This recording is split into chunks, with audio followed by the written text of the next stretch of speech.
What's up guys, welcome to the artclasses.com. Today is another QA session, episode 5. In this session we're going to talk about brush setting and how to not get your color dirty or your color muddy, and how to make a consistent color. So anyways, again, if you want to win a drawing tablet for free, be a subscriber and post down on the comment below. We already announced the winner for April, and this month will be May. We're gonna have another round of just random picking from anybody who is a subscriber and post a comment on any of the video that will be posted in May of 2016. So anyways, if you are ready, let's and again, this artwork over here doesn't belong to me. It belongs to Master Ryuichi Ikegami. I probably butchered his name, but he was when I was a kid, I love his comic. Not a kid, teenager, because most of his stuff are pretty hardcore. If you are younger than like 17, I wouldn't recommend reading his comic, but if you're older, I highly recommend it. The artwork's good, the story is awesome. This one in particular is Sanctuary, but he's the guy that made Crying Freeman and all that, so it was pretty big in the 90s.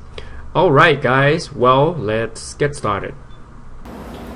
What's up guys, welcome to the QA session again. I don't know what session this is, but it's gonna be good also.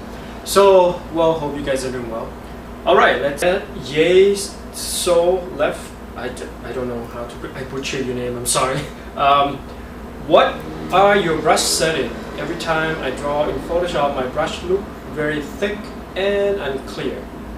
So basically it's probably have to do with your opacity. If your opacity is low and you keep painting on top of it, it's just gonna get another line, and if you don't paint exactly the same, then that line is gonna get thicker, and then you're gonna have the opacity. So think of it like watercolor. If you paint watercolor or using some sort of marker that overlay, then you're gonna have the lighter one, darker one, lighter one, darker one, so it's gonna be unclean.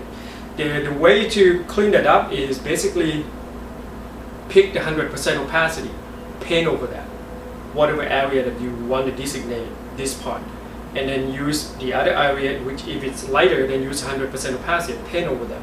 So just paint thicker. Basically, in oil we call it paint thicker, but in digital you probably have to paint at a higher opacity to get it clean and clear. Or start off with the clean opacity right off the bat, and don't go over them too many times. Don't just chicken scratch on your paint. Try to make sure that that area or that patch is that color, and the other area of the other patch is that color. And if you want to blend them, blend them. If you want them to have line, make sure you have the one solid line. Just take a look at the artwork and copy from some of the simple artwork or the good artwork and see where the light and the shadow separated. Then like do master study, then you know how light and shadow goes. But paint thick. Another one, Rina Yoo, you so freaking amazing at art. Random question, what brushes do you use for things like background, skin and hair? Okay, so this is first, there is no such thing as brush for skin or brush for hair. And I think this is kind of a lot of beginners will have this kind of question, like what kind of brush should I use, what kind of brush should I go with. There are brushes that will help make your process faster or easier, but there is no brush that will make the stuff for you. So first of all, you have to be able to make them without relying on those brushes. And most of the brush I use, a lot of them I make myself, and a lot of them I borrow from some other people, but I tweak them. But in the beginning, I always use default. If you can't paint with the default brush, you can't paint. You have to be able to navigate yourself around and make something look good with just the default round or default flat or just the regular brush that came with Photoshop. The best way just to do that for maybe a few months to 6 months, and then once in a while you try to cooperate with the texture brush on top of default brush. So you know, to get familiar with what kind of brush do you use. And in custom brush, I would say there is 2 different types of custom brush, maybe 3. First kind of custom brush is a custom brush that you can utilize them for many occasions, and those custom brush will help you define edge, if you want soft edge, hard edge, or lost edge, and define the strokes. And if you don't know hard edge, soft edge, or lost edge, then I think you should start researching.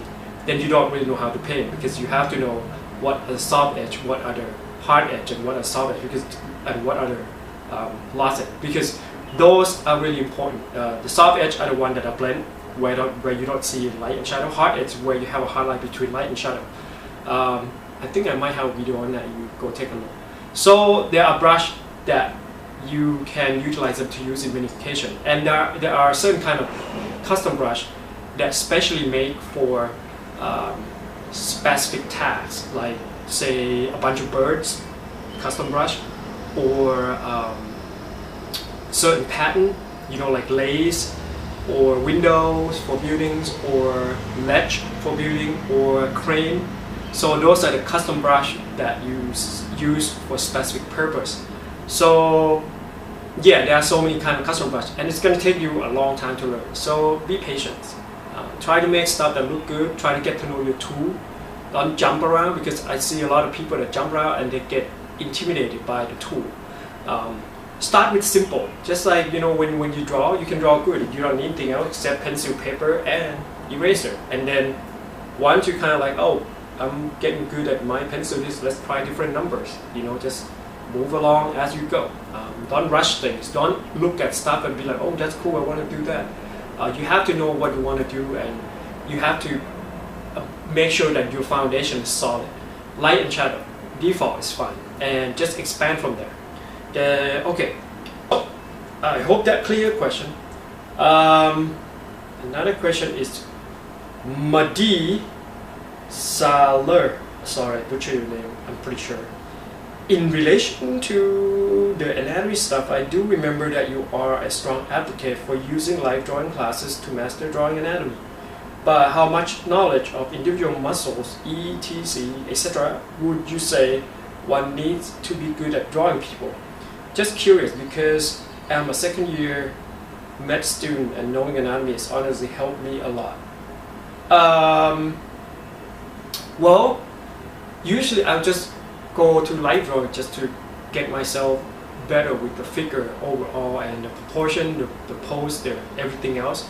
And once in a while you have to look in the book of where the muscle lay, or what kind of muscle is where. But most of the time I would just remember, or I would know the major muscle group, but not like tiny little detail, because that's not really important really. Just like pectoral, tricep, bicep, deltoid, sorry, and then just a certain group of pronation and supinator. But for the most part, if I am doing just a concept art, most of the time it will kind of cover up a lot of space into your body in a way. If I have to paint something in detail, I will go look at a reference and try like, okay, what is that muscle? Where should I paint? You know what I mean? So basically I know roughly, and I will sketch out the concept.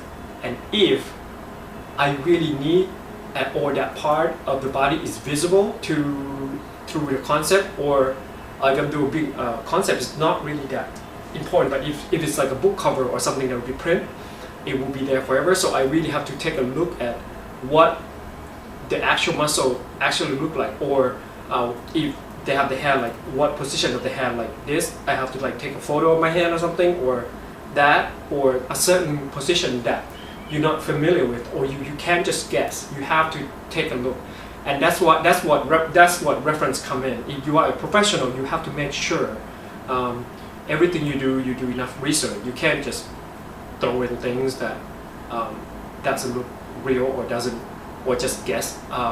But there's also different kind of drawings. Like if you are doing realistic, then you're gonna have to do a lot of research. But if you are doing a stylized or something that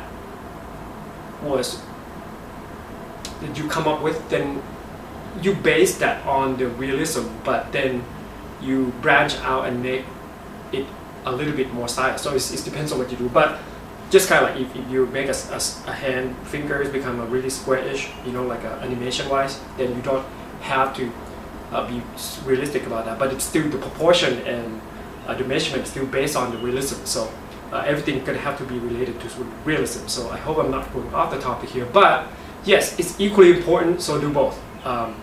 Anyway, I think that is all the questions for this session. All right, thank you for watching, guys, and again, thanks for all your support. If you want to download premium tutorial, then just go click on the top left corner of the screen. Then there'll be a 2 hours premium tutorial. Most of them are pretty alright. And you want to join the class, group class, you can join it with me, and we'll see each other every week. On the class, I'll give you feedback. I do give every student feedback on every single piece of the homework or something. And I guess that's all we talk. Oh, if you want to get the tablet, drawing tablet, then just become a subscriber, comment on it below, then I'll just pick one of you randomly. So thanks you guys for all the support, and hopefully next month we'll do another tablet. So if you don't get it this time, don't be discouraged. I will announce the winner at the end of April, and good luck to you guys.